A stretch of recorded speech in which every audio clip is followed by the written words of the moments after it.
Assalamualaikum warahmatullahi wabarakatuh. Alhamdulillahirrahmanirrahim. Kita dapat bertemu lagi dalam pembelajaran syariah Islamiyah pada hari ini. Sebelumnya, terima kasih kepada dosen pengampu kita, yaitu Ibu Dr. Rusi Rusmiati SPD MPD, yang telah memberikan waktu untuk kita presentasi kali ini. Dan di sini, kami akan memperkenalkan diri terlebih dahulu. Yang pertama, perkenalkan nama saya Herni Syahara, dan dua rekan saya yaitu Dede Sutisna dan Deska Randi. Sebelum memulai pembelajaran, alangkah baiknya kita membaca basmalah terlebih dahulu. Bismillahirrahmanirrahim. Kami di sini akan mempresentasikan tentang thaharah dalam pandangan Islam.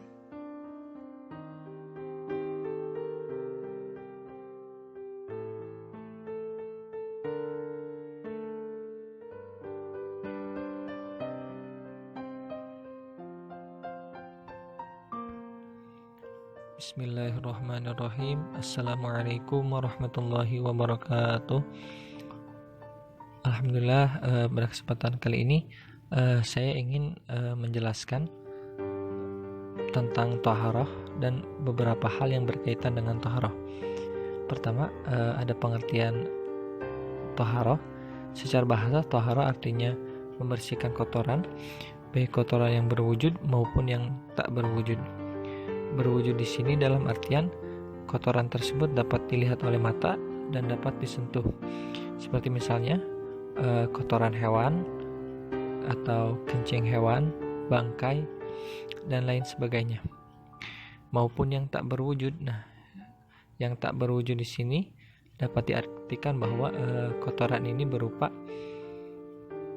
dosa-dosa atau penyakit-penyakit yang ada di dalam hati seperti iri, dengki, hasad, dan lain sebagainya. Secara istilah, thaharah artinya menghilangkan hadas, najis, dan kotoran dari tubuh yang menyebabkan tidak sahnya ibadah-ibadah lainnya, menggunakan air atau tanah yang bersih. Dari pengertian secara istilah ini, kita dapat menyimpulkan bahwa thaharah ini sangatlah penting bagi ibadah. Dalam artian, thaharah ini menjadi salah satu syarat sahnya daripada diterimanya suatu ibadah. Misalnya sholat. Tidak sah sholatnya seseorang ketika dia tidak melakukan thaharah. Nah, kalau dalam thaharah untuk sholat itu ada yang namanya wudhu. Jadi kalau tidak ada wudhu, kalau seseorang tidak berwudhu, otomatis sholatnya tidak akan diterima oleh Allah Subhanahu wa Ta'ala, karena tidak dalam keadaan thaharah. Nah, di dalam pengertian secara istilah ini juga ada alat yang digunakan untuk thaharah, yaitu air atau tanah yang bersih. Nah, manakala ketika kita hendak berwudu namun keadaan darurat tidak ada air, maka dapat digunakan tanah yang bersih dengan cara tayamum. Sedangkan secara hukum syara, thaharah artinya suci dari hadas dan najis.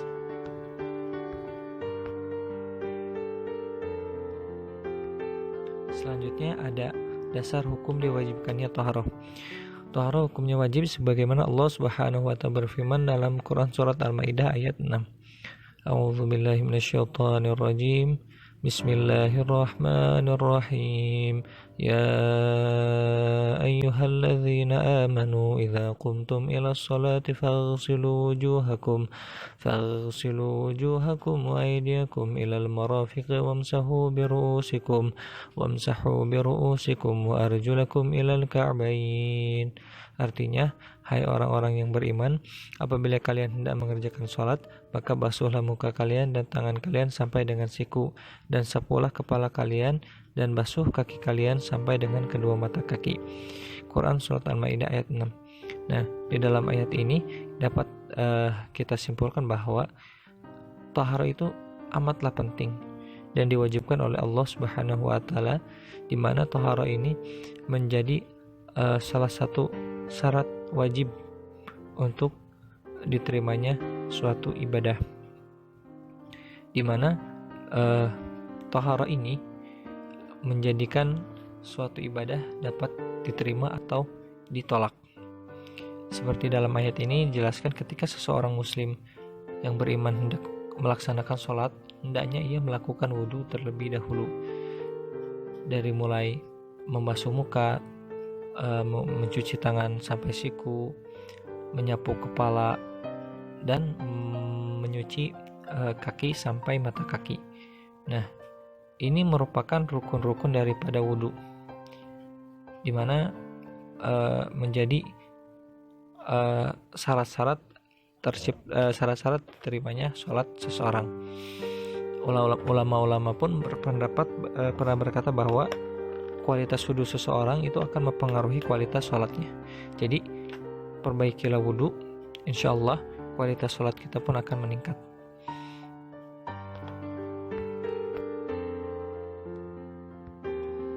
Adapun firman Allah Subhanahu wa taala lainnya yang telah disampaikan tentang hukum wajib taharah ada dalam Quran surat Al-Mudaththir ayat 4. Bismillahirrahmanirrahim.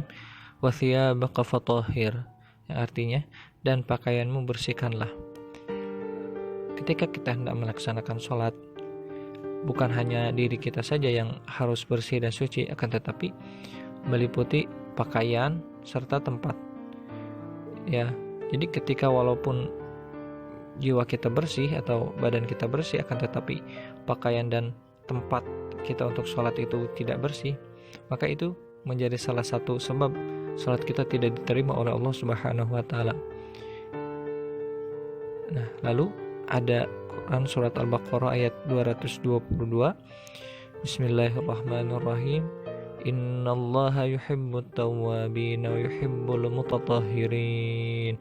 Sesungguhnya Allah menyukai orang-orang yang bertaubat dan menyukai orang-orang yang menyucikan diri. Nah, sesungguhnya orang-orang yang bertaubat hakikatnya dia adalah sedang membersihkan dirinya dari dosa-dosa yang telah dilakukan. Nah, dan Allah sungguh sangat menyenangi orang-orang yang bertaubat. Wa yuhibbul mutatahhirin, dan menyukai orang-orang yang menyucikan diri. Ya, Allah sangat senang dengan orang-orang yang selalu menjaga kesucian dirinya dan kebersihan dirinya.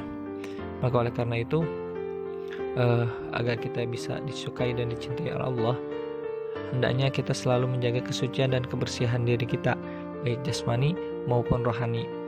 Misalnya dengan selalu berzikir dan menjaga wudhu. Insya Allah ketika kita mendapatkan cintanya Allah, insya Allah segala sesuatu dalam urusan hidup kita akan dipermudah.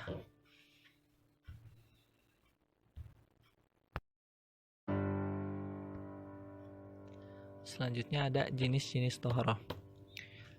Jenis-jenis taharah di sini ada dua. Pertama, taharah batiniyah, dan kedua, taharah lahiriah. Nah, taharah batiniyah adalah menyucikan diri dari kotoran kesyirikan dan kemaksiatan dari diri dengan cara menegakkan tauhid dan beramal soleh. Jadi taharah batiniyah ini adalah lebih kepada menyucikan diri dari dosa-dosa yang telah kita lakukan di masa lampau. Nah, bagaimana caranya? Yaitu dengan memperbanyak amal soleh dan menegakkan tauhid. Misalnya dengan cara sholat taubat, terus berzikir, bersolawat, dan senantiasa beristighfar kepada Allah Subhanahu wa taala, dan senantiasa memohon ampunan. Yang kedua ada taharah lahiriah, yaitu menyucikan diri atau menghilangkan hadas dan najis. Nah, kalau taharah lahiriah ini adalah lebih kepada penyucian diri secara jasmani. Misalnya dengan cara berwudu, mandi, atau tayamum.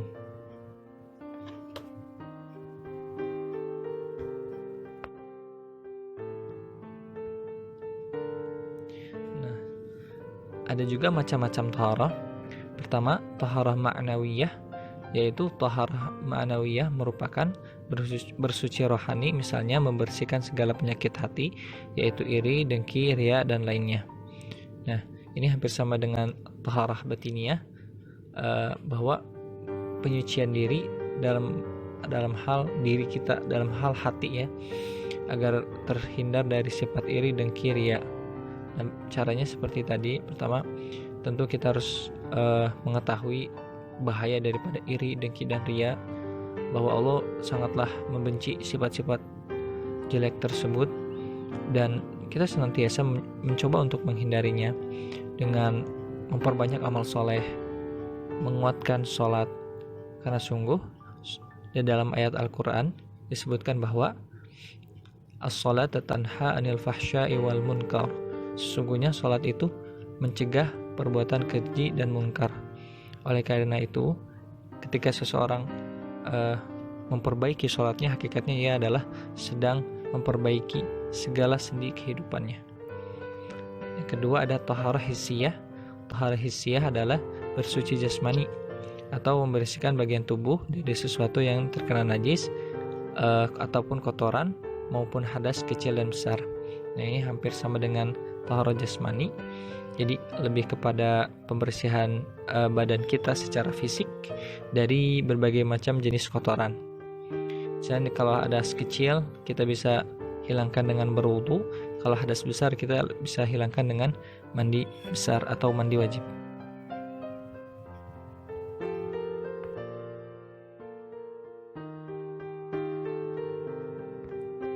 Selanjutnya ada hadas dan najis.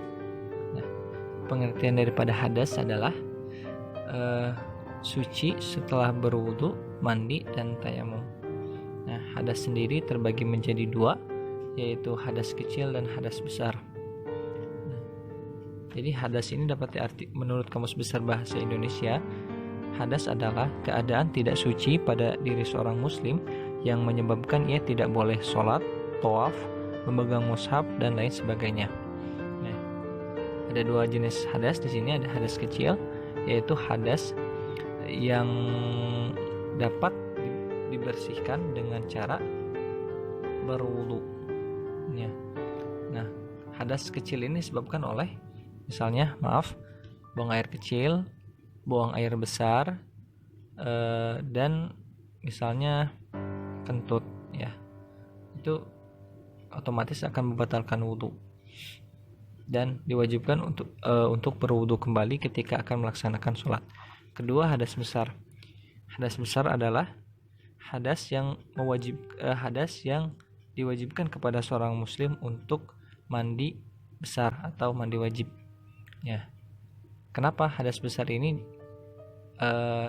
diwajibkan mandi? Karena hadas besar ini disebabkan oleh keluarnya mani atau ketika seseorang telah melakukan hubungan suami istri. Yang kedua ada najis. Najis adalah suci setelah menghilangkan atau membersihkan najis yang ada di badan, pakaian, atau tempat yang lainnya. Najis terbagi menjadi tiga. Yang pertama ada mukhaffafah, yang kedua ada mutawassithah, dan ketiga ada mughaladzah. Pertama, najis mukhaffafah ialah najis yang disucikan cukup dengan memercikkan air pada najis. Yang termasuk dalam najis ini adalah air kencing anak laki-laki yang belum makan makanan pokok. Yang kedua, najis mutawassithah ialah najis yang disucikan dengan hanya mengalirkan air di atasnya saja kalau dihukumi, dan dengan menghilangkan ainnya atau kalau di ainnya saja. Maksudnya adalah ainnya itu adalah fisiknya. Ada tiga jenis, ya. Ada warna, bau, dan rasa. Nah, ketiga-tiganya ini harus hilang agar bisa suci dari najis. Yang ketiga ada najis mughaladzah, ialah najis yang perlu dibasuh 7 kali, salah satunya dengan air yang bercampur dengan tanah. Kenapa yang menyebabkan hadis mughaladzah ini apa sih?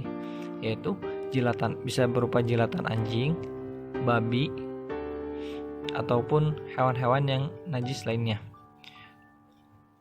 Klasifikasi najis tersebut dijelaskan mengenai najis-najis dan cara mensucikannya, dari yang ringan mukhaffafah dan najis yang berat yaitu mughaladzah.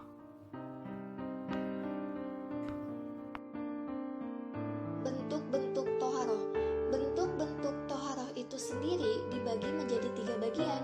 Yang pertama ada berwudu, yang kedua ada mandi besar atau disebut dengan junub. Yang ketiga, ada tayamum. Berwudu dan mandi besar itu menggunakan air. Air adalah bentuk bersuci secara asal dari berwudu atau mandi besar. Sedangkan tayamum menggunakan tanah atau debu.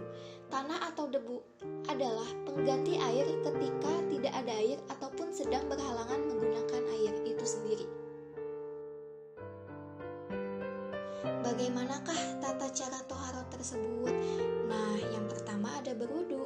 Toharo dengan berwudu menurut syara adalah untuk menghilangkan hadas kecil ketika akan sholat yang diawali dengan membaca niat wudu, kemudian melaksanakan fardu 6 perkara.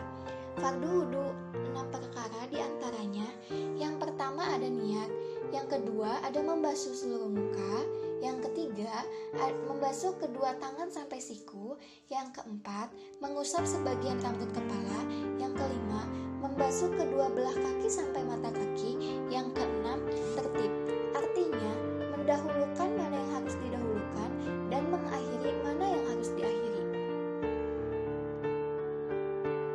Yang kedua ada mandi besar atau disebut dengan junub. Nah, mandi besar itu sama halnya dengan mandi wajib ya.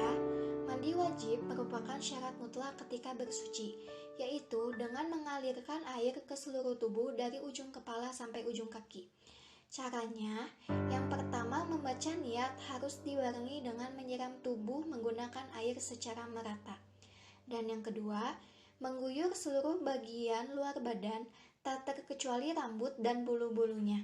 Sedangkan bagian tubuh yang berbulu atau berambut harus dengan air yang mengalir. Tata cara toharoh yang terakhir yaitu adalah tayamum.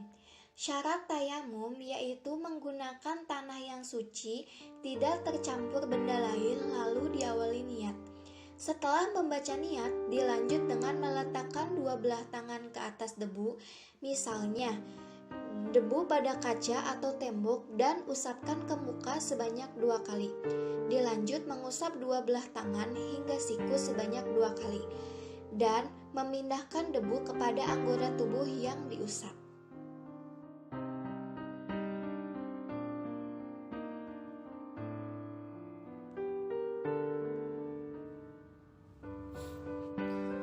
Adapun alat-alat untuk taharah, yang itu terdiri dari 3 macam.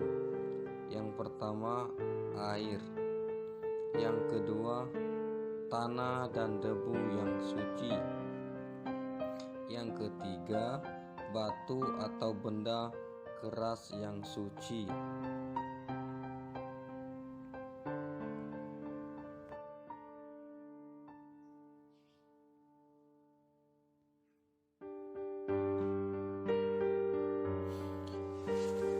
Adapun macam-macam pembagian dan jenis air untuk taharah. Yang pertama air mutlak, yang kedua air musammas, yang ketiga air mustamal, yang keempat air najis, dan yang terakhir ataupun yang kelima air haram.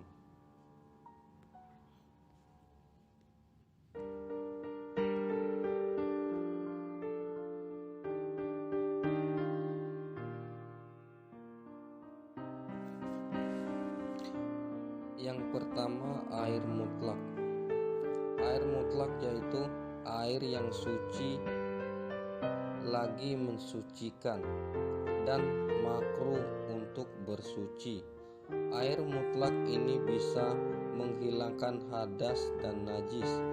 Air tersebut antara lain air hujan, air laut, air sungai, dan air sumur, dan air mata, air es, salju, dan air minum. Air musammas yaitu air yang terkena sinar matahari sampai panas. Air ini suci mensucikan, tapi makruh untuk dipakai bersuci.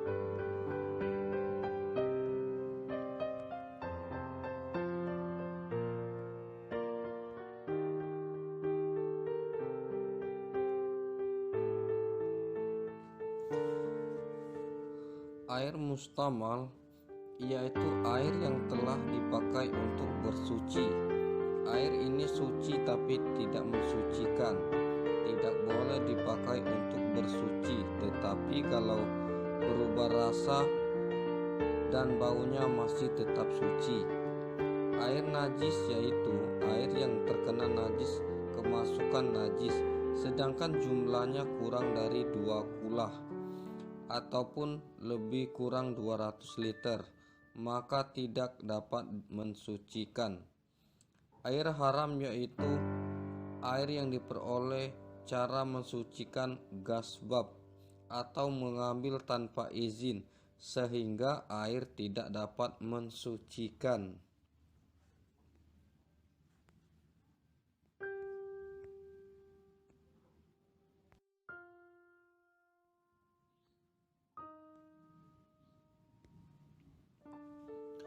Hikmah taharah menurut Syekh Ali Ahmad Al-Jurjawi, seorang ulama dari Al-Azhar, Kairo, Mesir.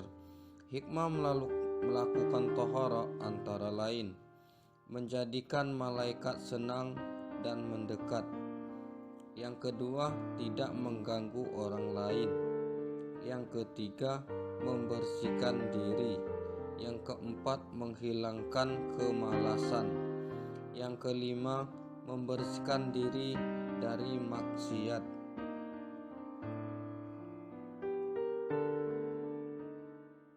Selanjutnya, ada pentingnya taharah. Ada beberapa hal yang menjadi urgensi atau menjadikan pentingnya taharah.